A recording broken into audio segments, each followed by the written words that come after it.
from class 10 and today's my topic is Indian Revolution. मैं start date से करती हूँ.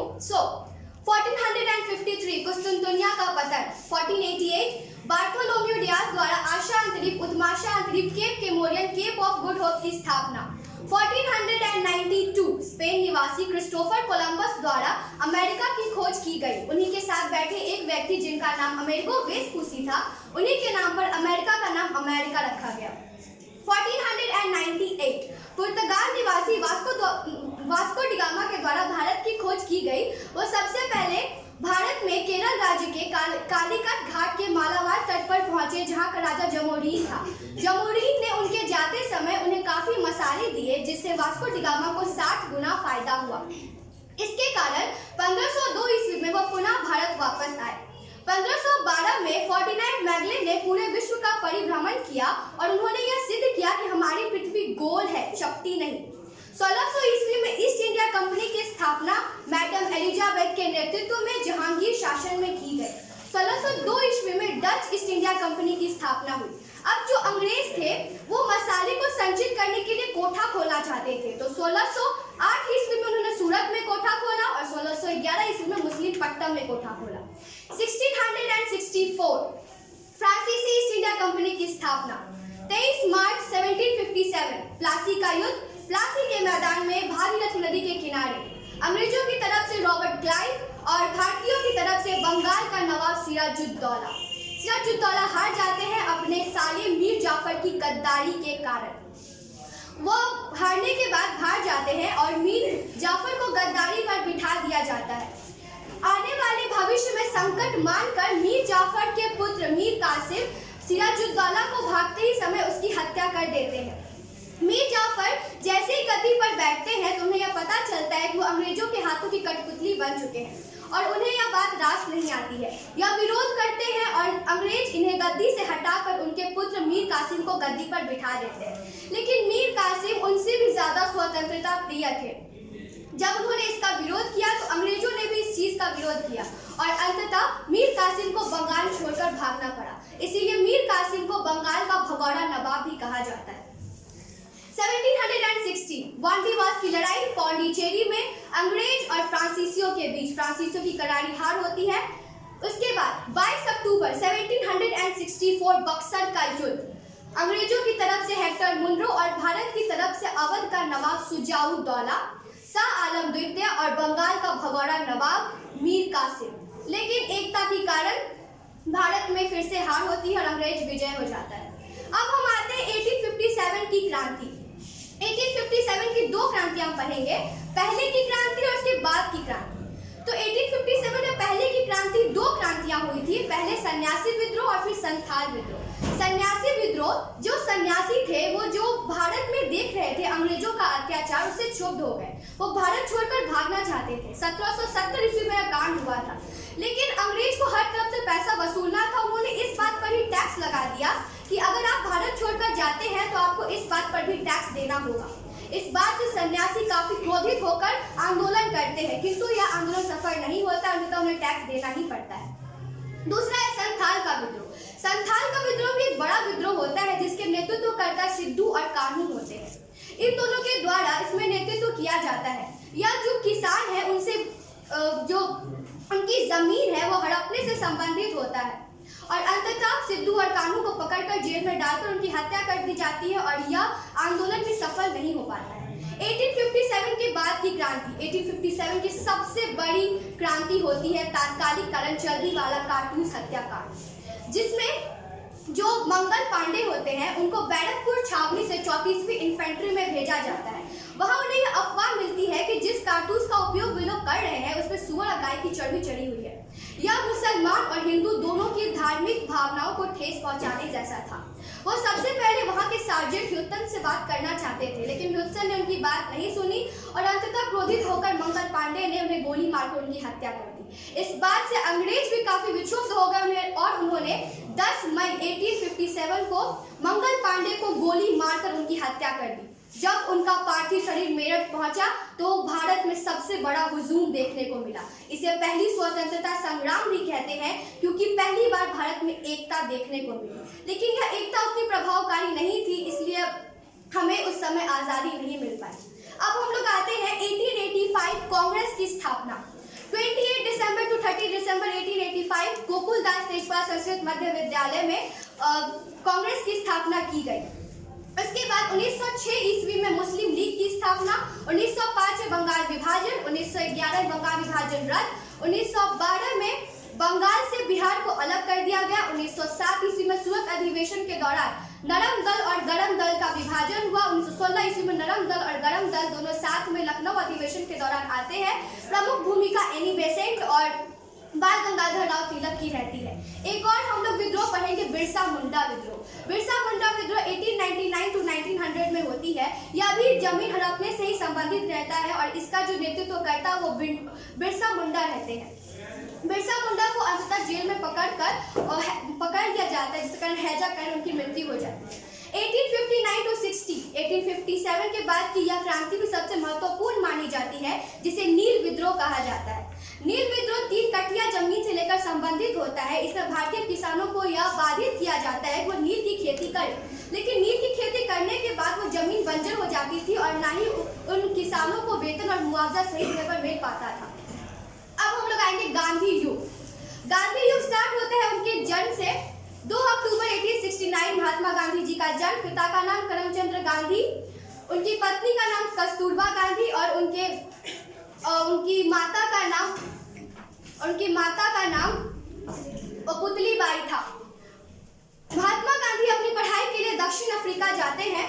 9 जनवरी 1915 को राजकुमार शुक्ल के कहने पर दादा भाई अब्दुल्ला का केस लड़ने के लिए महात्मा गांधी पुनः भारत आते हैं। महात्मा गांधी ने सबसे पहले सत्याग्रह शब्द का उपयोग दक्षिण भारत में 1909 ईस्वी में किया था। जब महात्मा गांधी 1915 में भारत आए, उसके बाद भारत में हो रही अंग्रेजों की गतिविधियों को जानने के लिए 1916 में गुजरात के अहमदाबाद नगर में साबरमती आश्रम की उन्होंने स्थापना की। वहां पर स्थापना करने के बाद उन्होंने अपने राजनीतिक गुरु गोपाल कृष्ण गोखले को बनाया। 1917 इसमें चंपारण सत्याग्रह हुआ। चंपारण सत्याग्रह भी 3 कठिया जमीन से संबंधित था। इसमें महात्मा गांधी ने प्रमुख रूप से राजनीतिक रूप से भाग लिया और पहली बार सत्याग्रह शब्द का उपयोग भारत में 1917 में किया गया। 1918 की 2 आंदोलन प्रमुख थी, जिसमें गांधी जी ने अपनी मौजूदगी दायर की और वह पहला था अहमदाबाद मील मजदूर आंदोलन। और इसके कुछ कारण निम्नलिखित थे। पहला, सबसे खतरनाक और सबसे गंदी बात जो अंग्रेजों के द्वारा भारतीयों के साथ की जाती थी वह थी भेदभाव। जो अंग्रेज थे उनको ऊंची पदवियों पर रखा जाता था और जो भारतीय थे उन्हें नीची पदवियों पर रखा जाता था। ना वेतन समय पर दिया जाता था और ना समय सीमा से अधिक काम भी किया जाता था। उसके बाद जो 35% बोनस है वह भी भारतीयों को नहीं दिया जाता था। इसके खिलाफ गांधी जी ने उस मील के सामने धरना देकर बैठ गए और अंततः अंग्रेजों को बात माननी पड़ी और जितना भी कारण था उन सबों को अंग्रेजों ने पूर्ति किया और उस समय सीमा से अधिक कार्य भी नहीं करवाना पड़ा और 35% बोनस भी मिला। 1918 में एक और क्रांति हुआ जिसे खेरा सत्याग्रह कहते हैं। खेरा सत्याग्रह इसलिए हुआ क्योंकि उस साल विश्वव्यापी आर्थिक मंदी पड़ी थी। जो किसान थे वो कर देने की अवस्था में नहीं थे। इसको लेकर गांधी जी ने अंग्रेजों के सामने फिर आंदोलन किया और यह भी आंदोलन सफल रहा और 1918 में जो खेरा सत्याग्रह हुआ वह भी सफल हुआ। अब जो अंग्रेज थे वो भारत में गांधी जी की गतिविधियों को लेकर काफी चिंतित हो गए, क्योंकि अब गांधी जी धरना देकर बैठ जाते थे और सारी बात अपनी मनवा लेते थे। उसके बाद 1919 में उन्होंने सर सिडनी रॉलेट को बुलाया। यह एक क्रूर शासक था और यह आते ही भारत में सबसे पहले रॉलेट एक्ट 23 मार्च 1919 को लागू कर देते हैं। इसके अंतर्गत क्या होता है, भारत में कहीं भी अगर किसी भी व्यक्ति को अगर समूह में देखा जाए तो उनका एक ही नारा था, नो अपील, नो वकील, नो दलील, सीधा फांसी। कोई पूछताछ नहीं और कोई सफाई नहीं, सीधा उन लोगों को फांसी दे दी जाती थी। इसमें गांधी जी के 2 चहेते मित्र जिनका नाम सत्यपाल मलिक और सैफुद्दीन किचलू था उनको भी गिरफ्तार कर लिया गया, जिसके कारण 13 अप्रैल 1919 को महात्मा गांधी ने सभी लोगों को जालियांवाला बाग में एकत्रित होने का आदेश दिया। वहां पर जब हजारों की तादाद में लोग जमा थे तब जनरल डायर को किसी ने यह खबर दे दी कि उस समूह में आपके खिलाफ भाषण दिया जा रहा है और आपके खिलाफ भड़काया जा रहा है। इससे क्रोधित होकर जनरल डायर ने वहां पर हजारों की तादाद में बैठे लोगों पर गोलियां चलवा दी। इससे क्षुब्ध होकर गांधी जी ने केसरे हिंद और रविन्द्रनाथ टैगोर ने सर की उपाधि त्याग दी।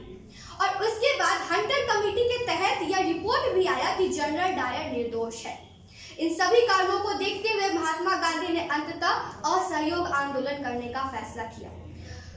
1 अगस्त 1920 नागपुर अधिवेशन के दौरान असहयोग आंदोलन की नींव रखी गई। असहयोग आंदोलन में गांधी जी ने साफ साफ यह बात कहा था कि यहाँ किसी भी प्रकार की हिंसा नहीं की जानी चाहिए, लेकिन गरम दल के कुछ नेताओं ने 5 फरवरी 1922 को चौरा चौरी नामक जगह पर एक पुलिस थाने को गोली मारकर उड़ा दिया गया, जिसके कारण 12 फरवरी 1922 को महात्मा गांधी ने असहयोग आंदोलन को त्याग दिया। उसके बाद 1923 ईस्वी में स्वराज्य पार्टी का गठन हुआ। स्वराज्य पार्टी जो था वो कांग्रेस के दिखाए गए कदमों पर ही चलता था और उनका भी एक ही नारा था कि मैं भारत स्वराज्य के रूप में चाहिए। 1924 में तुर्की में खिलाफत पद के लिए खिलाफत आंदोलन किया गया। 9 अगस्त 1925 में काकोरी नामक स्टेशन पर काकोरी कांड राम प्रसाद बिस्मिल के कहने पर वहां पर सरकारी खजाने को लूट लिया गया। 1926 में बारदौली सत्याग्रह हुआ। बारदौली सत्याग्रह भी खेड़ा सत्याग्रह की तरह ही कर देने से संबंधित था। उस समय 30% कर जो था वो किसानों से लिया जाता था, जिसमें सरदार वल्लभ भाई पटेल ने अपने सक्रियता की भूमिका निभाई और वह कर घटकर 6.5% हो गया। उसी के दौरान उसमें सक्रियता की भूमि निभाने के कारण सरदार वल्लभ भाई पटेल को सरदार की उपाधि दी गई। 1927 जो जालियांवाला बाग हत्याकांड हुआ था 1919 में, उसका प्रकरण होना था 10 साल के बाद, लेकिन किसी कारणवश इसका गठन 1927 में ही किया गया। 1927 में इसका गठन और 1928 में यह भारत के मुंबई शहर में आया।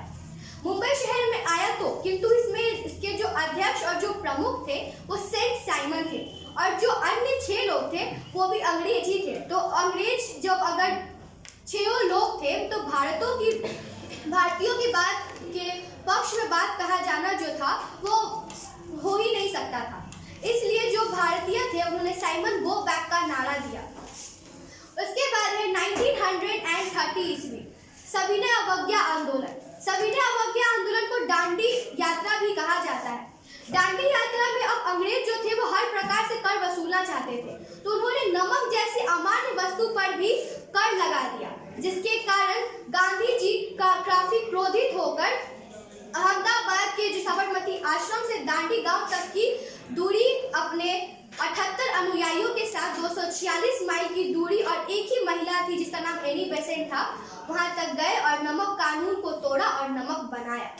इसी के कारण जो अंग्रेज थे उन्होंने गांधी जी को पकड़कर जेल में डाल दिया, लेकिन आंदोलनकारियों का आंदोलन काफी आक्रामक हो गया, जिसके कारण लॉर्ड इरविन को गांधी जी के साथ इरविन समझौता करना पड़ा। 1931 में 1931 में जो इरविन समझौता हुआ और सविनय अवज्ञा आंदोलन जो था वो खत्म हो गया। 2 और पॉइंट जो है वो बहुत प्रमुख है, मैं उसको अभी डिस्क्राइब करना चाहूंगी, जो है 1928 का नेहरू रिपोर्ट। जब भारतीयों ने काफी उत्साह से कहा कि हमें स्वराज्य चाहिए, तब अंग्रेज जो थे उन्होंने भी एक बात रखी, आपको स्वराज्य चाहिए तो संविधान बनाइए, संविधान बना लीजिएगा तो स्वराज्य मिल जाएगा। इसके कारण मोतीलाल नेहरू ने नेहरू रिपोर्ट का गठन किया और उन्होंने डोमिनियन स्टेट लेने की बात कही। 1929 में लाहौर अधिवेशन हुआ था जिसमें जवाहरलाल नेहरू ने भाग लिया था। उन्होंने 26 जनवरी 1930 को रावी नदी के किनारे झंडा फहराकर यह पूर्ण डोमिनियन स्टेट की बात उन्होंने वहां पर कही। उसके बाद हम लोग आते हैं 3 गोलमेज सम्मेलन हुआ था 1930 और 1931 नवंबर से जनवरी के बीच, जिसमें कांग्रेस की तरफ से डॉक्टर भीमराव अंबेडकर ने भाग लिया था। फिर सितंबर से दिसंबर के बीच 1932 से 1932 जिसमें गांधी जी ने भाग लिया था। उसके बाद था नवंबर से दिसंबर 1932 से 1932 जिसमें किसी ने भाग नहीं लिया था। इन तीनों अंग्रेजों के जो वायसराय रैमजी मैकडोनाल्ड थे और यह तीनों गोलमेज सम्मेलन असफल हुआ। 1939 फॉरवर्ड ब्लॉक की स्थापना सुभाष चंद्र बोस के द्वारा। 1942 भारत छोड़ो आंदोलन गांधी जी के द्वारा किया गया। 1946 कैबिनेट मिशन की स्थापना हुई और क्रिस्प, अलेक्जेंडर और लॉरेंस को भारत भेजा गया ताकि वो संविधान बनाने में मदद कर सके। 1947 लॉर्ड माउंटबेटन की सहायता से भारत और पाकिस्तान को अलग कर दिया गया। 1948 नाथूराम गॉडसे ने महात्मा गांधी को मारकर उनकी हत्या कर दी। 1950 26 जनवरी को हमारा गणतंत्र बना, संविधान बना और अंततः हमें स्वतंत्रता 1947 और गणतंत्रता 1950 को मिली और हमारा भारत आजाद हो गया। धन्यवाद।